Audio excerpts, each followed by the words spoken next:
Tonight, our special transmission as State Department official Andrew Miller resigns from his role as Deputy Assistant for Israeli-Palestinian Affairs.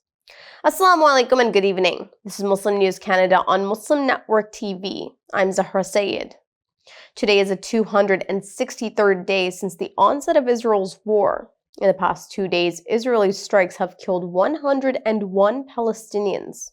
The attacks have killed Hani El-Jafrawi, the director of ambulances and emergency. Airstrikes on a training college near Gaza City have killed another 8 Palestinians. The premises was being used for aid distribution. Israeli tanks have advanced further into Rafah City.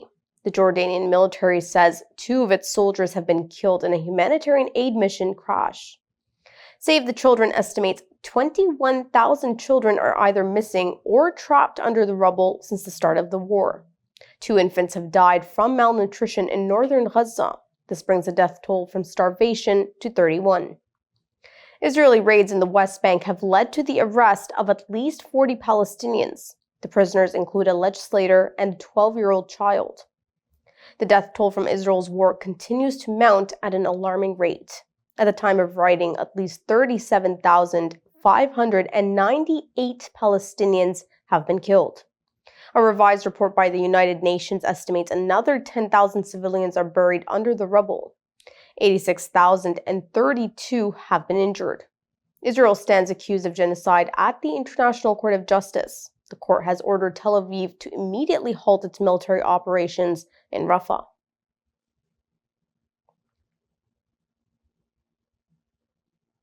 Israeli Prime Minister Benjamin Netanyahu says he will not accept any ceasefire agreements with Hamas in Gaza.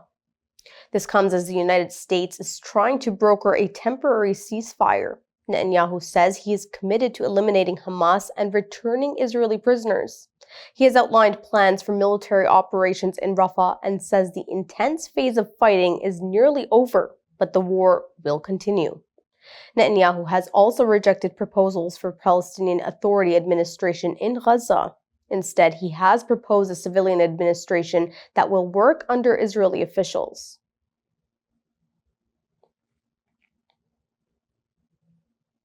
Senior U.S. State Department official Andrew Miller has resigned from his role as Deputy Assistant for Israeli-Palestinian Affairs. He was one of the highest-ranking officials handling the Israel-Palestine portfolio since the war started in October. Miller has not explicitly linked his departure to the war. However, experts say his resignation indicates a growing internal dissent within the Biden administration over its support for Israel. The State Department has expressed regret over Miller's departure. Last month, 2 officials of Jewish heritage resigned, citing Washington's support for the war on Gaza. One of them worked in the White House, and the other in the Pentagon. Outrage has erupted over making a 24-year-old Palestinian a human shield by Israeli forces in Jenin, West Bank. The news comes after the image of Mujahid Raed Abadi strapped to an Israeli military vehicle went viral.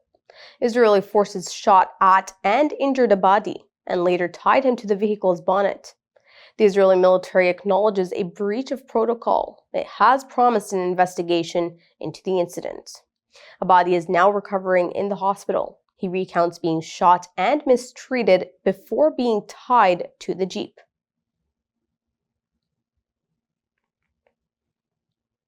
Israel has halted approximately 20 of its planned arrests of Palestinian activists in the occupied West Bank.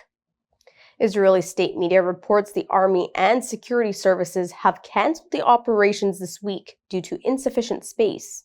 The capacity for Palestinian detainees in Israeli prisons is 14,500. The actual number exceeds 21,000. Currently, over 6,600 Palestinians are held without charges. The Palestinian Prisoners Society reports since October, the number of detainees from the occupied West Bank has reached over 9,345, or is twice that number. Over 800,000 students are unable to attend school due to Israel's prolonged offensive in Gaza. Palestinian Media Office reports 85% of the educational facilities are inoperable due to the deliberate targeting by Israeli forces. High school exams for 40,000 students have been disrupted. This past Saturday, 50,000 students tried to take the final high school exam in West Bank and Palestinian schools abroad, but Israeli onslaught in Gaza prevented local students from taking the exams. Palestinian officials are trying to salvage the academic year through alternative plans. An investigative report reveals an Israeli tank fired at a car from close range, killing 6-year-old Palestinian girl Hind Rajab and her family in January. The report has been published by Qatar-based Al Jazeera's investigation unit in collaboration with Forensic Architecture and Earshot.